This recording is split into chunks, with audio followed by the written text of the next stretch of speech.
I'm very interested to find out what are some of the results and kind of information that they determined from this most recent survey. Well, there's some really interesting stuff, and it seems like a lot of us are using social media platforms, mobile devices, more than ever to communicate our love with one another and share all sorts of rich content, whether it's photos, videos, or other types of intimate sexting type messages, for example. But we're also seeing a little bit of differences between the sexes. We're seeing almost 75% of our young men protecting their devices and taking an active role in protecting those devices versus only 65% of the women out there.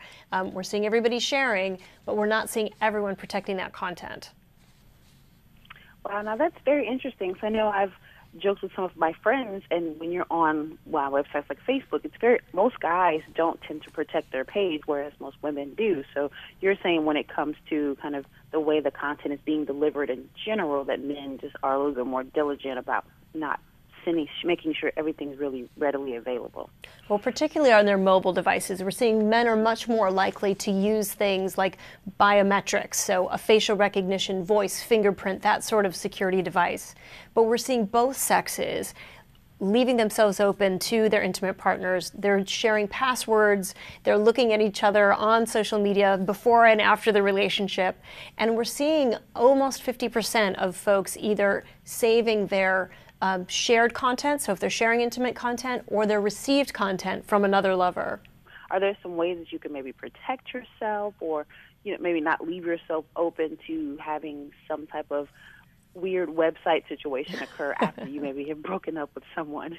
Absolutely. I think, first of all, doing something like this, knowledge is power, understanding that some of these images and some of these messages will be out there forever if you share them in these open formats. So be careful what you share and where you share it and with whom you share it. So that's advice number one. Secondly, make sure that your passwords are strong and interesting. Don't use 1234, for example. Don't use your birth date. And don't share those passwords, even with trusted partners. You really should be looking at your device as like your toothbrush. Don't share it with other people, even the people who are living closest to you.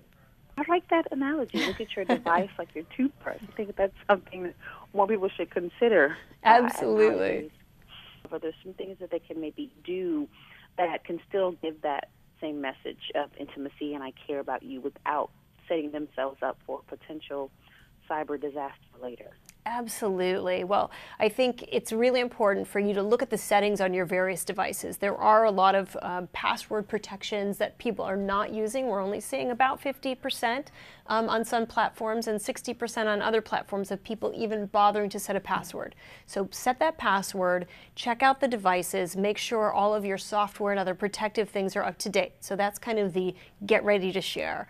Then think about what kind of information would be okay with you if it was shared out beyond just your friend, right? So think about a sweet picture with a smile versus only a smile and a suntan. Those pictures can last for a lot longer than you think they might. Awesome. Well, thank you so much, Michelle, for taking the time to chat with us again about this tech and love and Valentine's Day. I know this will be very helpful, especially even after the holidays, once you get into that lovely relationship and you want to share your love. So it's Absolutely. good to know how we can be safe. Absolutely. Happy Valentine's Day and stay safe out there.